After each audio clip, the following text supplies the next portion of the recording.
Welcome, y'all, to the Prep Talk Live Show. If it's your first time here, my name is Kissa. I'm an entrepreneur for a food business based in Los Angeles called Ninong's Dessert Lab, where we have an online store that sells Philippine pastries and treats. And I come onto this show live every week to just kind of talk to you about life, business, what's, growing pains, what's been going on, and just share with you guys. So hopefully, if that is something that interests you, please keep watching. If you are watching the replay, I will have timestamps in the description below, as well as any resources that you might need for things that I talk about during this live show, all in the description. So, welcome, welcome. I am so glad you're here. I am glad that I'm here. To be honest with you, she's sick. This girl, she caught a cold. Micah got sick over the weekend, and story time on that in a little bit. But I was debating whether or not I wanted to go live, so forgive me. I'm congested. I'm sick. Excuse me, but I'm here. So I'm just glad that I am still committing, and I don't know. There's just so much that happened this past week. Um, that I just wanted to still share, even though I'm so under the weather. I clearly am not in a physical space where like I am proactive, productive, or anything like that. I'm just trying to get by. But I think that's partially why I wanted to go live because um, I'm not by any means at my best or my peak performance at this moment. And I felt like that was really important to share. So that's why I'm here. Um, so let's just get into it, shall we? Let's talk about last week. So last week was pretty smooth sailing as far as business goes. There's nothing really to update on. Um, I'm still slowly but surely making progress on little operational things to help stay on top of making sure we have enough ingredients, raw materials, packaging, like all those things, but nothing really exciting or, revolutionary happened while we were while we were working this past week.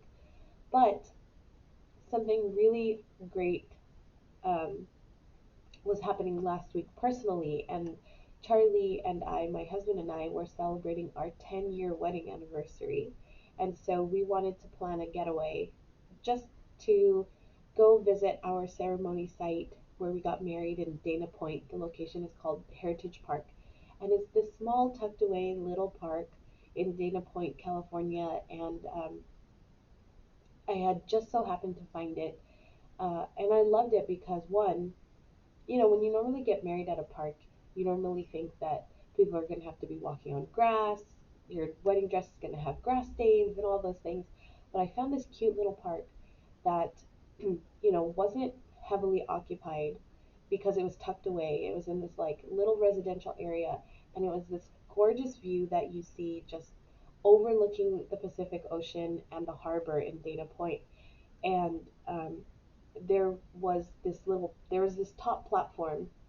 It was like an overlook, and that's where we had our ceremony. And so I wanted to go back to our ceremony location.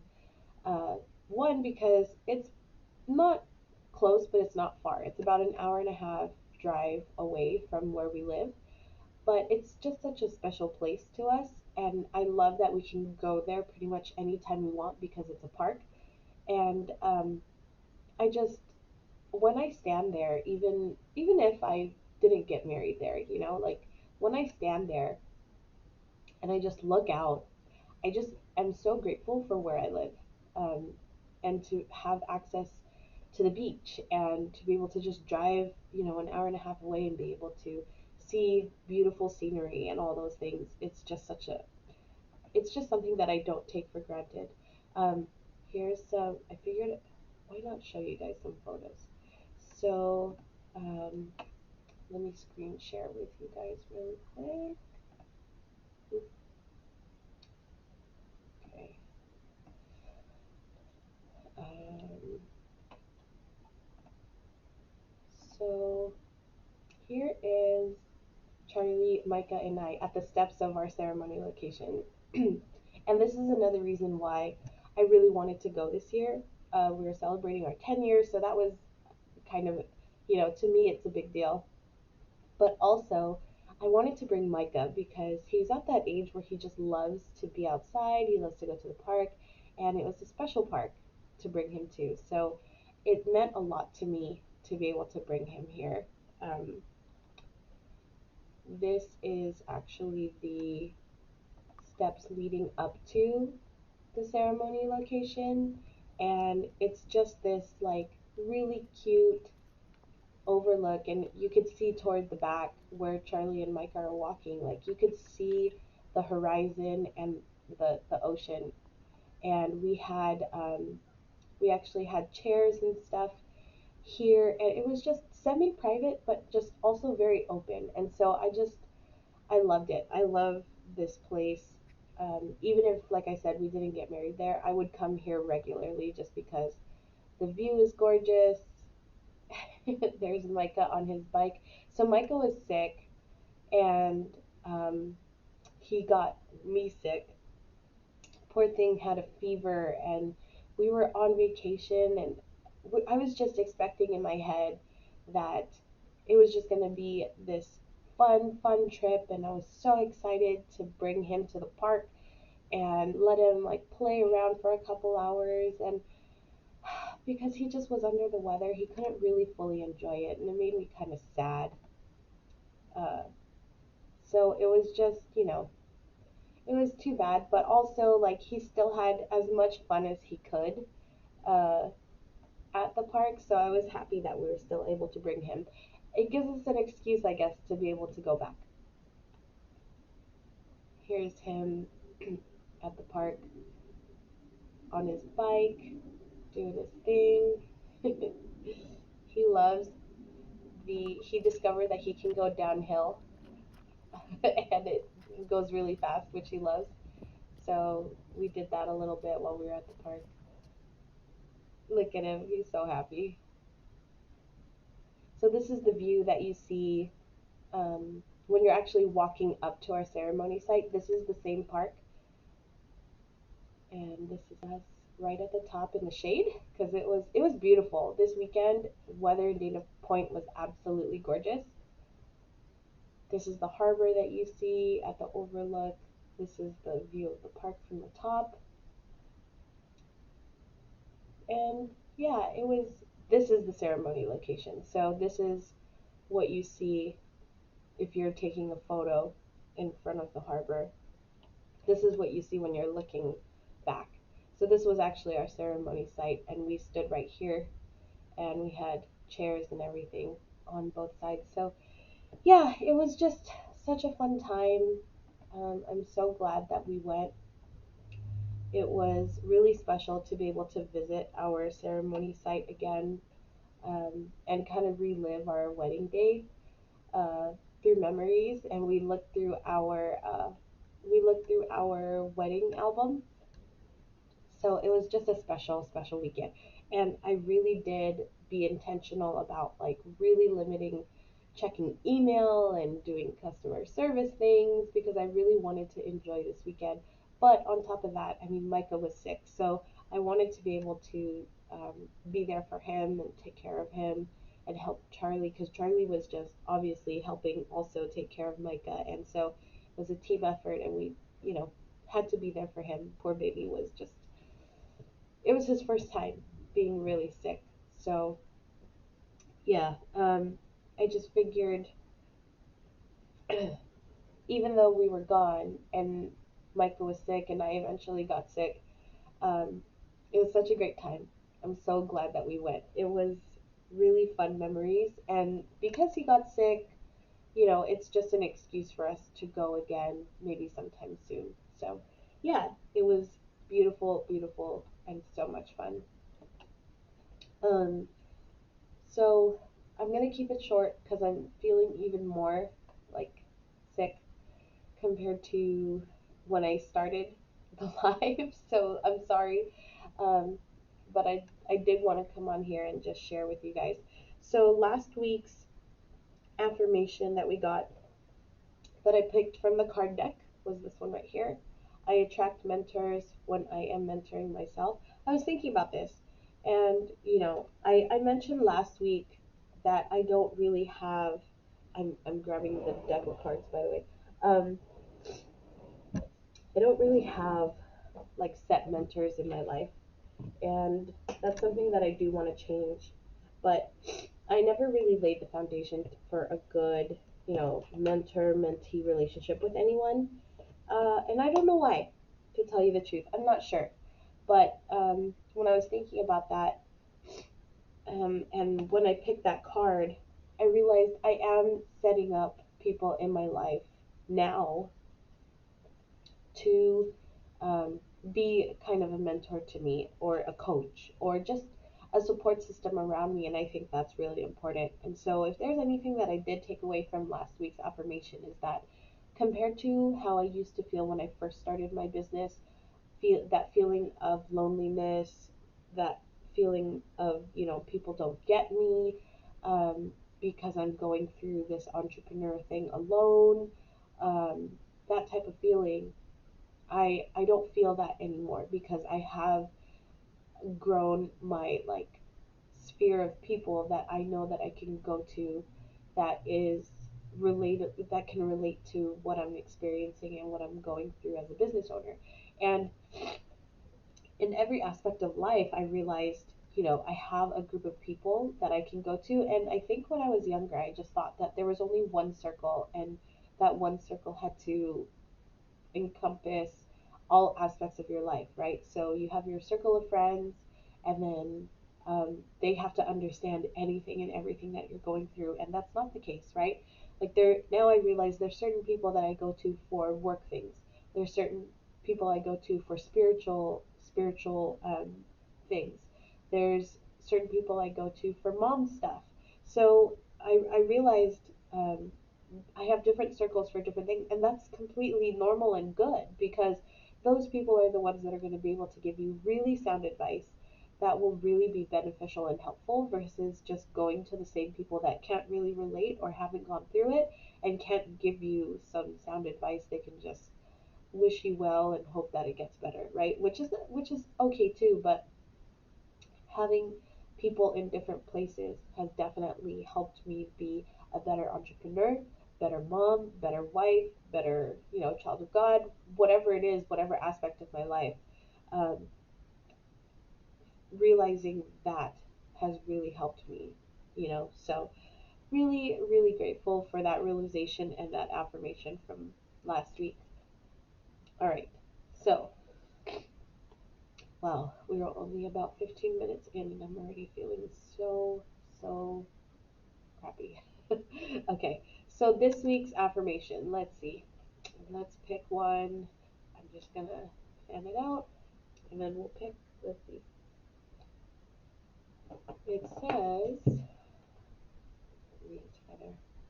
I'm determined and disciplined to finish what I start, even when I do not feel like it. Ooh, hoo, hoo. That's a good one. Ooh, child. Yeah, that's a good one. It says, I am determined and disciplined to finish what I start, even when I do not feel like it. I think there was a live show where I was just talking about this, not seeing projects all the way to the very end. I have a habit of doing that. Like, I get started, and then once things get like 90, 95% done, I'm like, okay, this is wrapping up. Let's start the next project. And it never fully gets finished. So that resonates with me to my core. That's a good one. Um, Considering that that is the affirmation for this week, let's see what I have started. I'm going to kind of reflect on that this week, figure out what I have started already that hasn't been finished, and then start to prioritize. I can think of at least a handful of things that fall into that category. So, yeah, that's a good affirmation. I am determined and disciplined to finish what I start, even when I do not feel like it. Woo, woo, that's deep. Okay, so the last part of this live show, um, I wanted to talk to you guys about just normally around October is when I typically start to think about the next year, because 2021 is closing out, right? Like we have only 3 months left before the end of 2021 and 2022 begins. So I get into this mode of just reflection.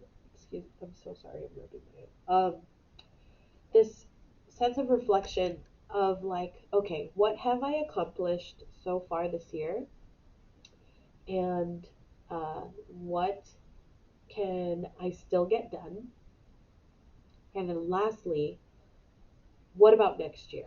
That's just basically my question. I don't dive into detail just yet because I let the rest the the rest of 2021 unfold. I let the rest of the year unfold because a lot can still happen in 3 months. I mean, I think we all kind of know that time is so relative and like things can change overnight. So, excuse me. Um, so the thing that I always kind of ask myself is, what about 2022, or the following year? What about it? What have I already realized I want to change, or that I didn't like about what I was doing, business or personally? What do I want to change? What is realistic for me to change? And then also, um, what do I like that I want to carry over to 2022? So these are just kind of things that I keep in the back of my head. Like I said, I don't like full on reflect or set goals for 2022 just yet because I still want to be present for the rest of the year. So I don't necessarily set goals yet, but it's just in the back of my head as the rest of the year unfolds. And I do this because uh, there's this video that another YouTuber that focuses on productivity. His name is Matt Ragland. If you guys don't aren't subscribed to his channel or haven't checked out any of his videos, I'll put it in the description also. But there's this video that he put out, I think last month, that talks about September actually beginning is the beginning of quarter 4 for him, because in December we're so focused on holidays that like you know, we don't really do much. So um, his deadline is basically end of November. And so that was very interesting to me and actually very like true, for most people. Not for all, but for most. So I'll link that video down below. I'm actually going to rewatch it again because I want to get uh, kind of refreshed on what he was saying. But when I was watching it, it really made a lot of sense to me. But anyway, so as we wrap things up, um, the thing that I always come to realize is like whether or not the holidays are a busy season for you. Because for me, I'm in the food industry, and the holidays are a very busy season for us. And so I don't have time to do any business forward type of activity or reflection or anything like that. I really don't have time. I just have to be in the moment, get the special orders done, ship all the orders in time before the holidays, before the deadline, like all those things. I just have to focus on getting through the busy season. So that means for me personally, there is no business forward activity until January. And for us, because we're in the food industry, January and February tend to be slow months. So, you know, um, when we're in the thick of it, because I wasn't realistic in the past, I always used to set goals for quarter 4. And I used to be like, yeah, quarter 4, I'm going to kill it. I'm going to crush it before the new year. And then I'm going to start the new year strong because I ended the previous year with a bang, right? Like that's how I always think. Uh, I have learned, and I think I know a little bit better about how I operate, and I realize that just the nature of my life, my business, it doesn't work that way because we're busy and we just need to get through the season. And then any business forward stuff can happen in the new year, in January and February. And so that's just something that I've observed and realized. And I challenge you guys to think about it. What is your busy season? Is it not the holidays? Because if it's not, and you usually like kind of slow down for the holidays, then great. Then maybe what you do is exactly what I said, where you do business forward reflection and goal setting for the new year during the holidays. Or maybe you don't want to do that because you just want to spend time with family, which is okay too. So either way, um, you just I just realized making those observations about how your life naturally goes at a pace can be very telling of when you should strategically do things. That's just, you know, that's just smart goal setting and all in all. So in the next few, oh, Micah's nap alert. He is already napping because he does not feel well. Um, but in the next few live shows, I'll be sharing more of just like my reflections on the past year, um, to kind of prep us, mostly me, prep us for the upcoming. So yeah, I'm very excited about just kind of the wrap up. I'm really curious to see what 2021 is going to look like these last 3 months, and so um, I'm gonna probably close it with that because uh, I need to eat something. I need to take some medicine. It's just one of those days. So thank you guys so much for joining me. I'm so sorry that this live show is going to be cut short, but I promise if I do feel better, which I'm pretty sure I am going to feel better, but if I do feel better next week, we'll really dive into it and I'll go into more of the reflections that I'm talking about for closing out 2021 so that we can set up 2022 to be a stellar year. All right. So thank you guys so much. I will see you guys in the next live show. Take care. Have a good week. Bye.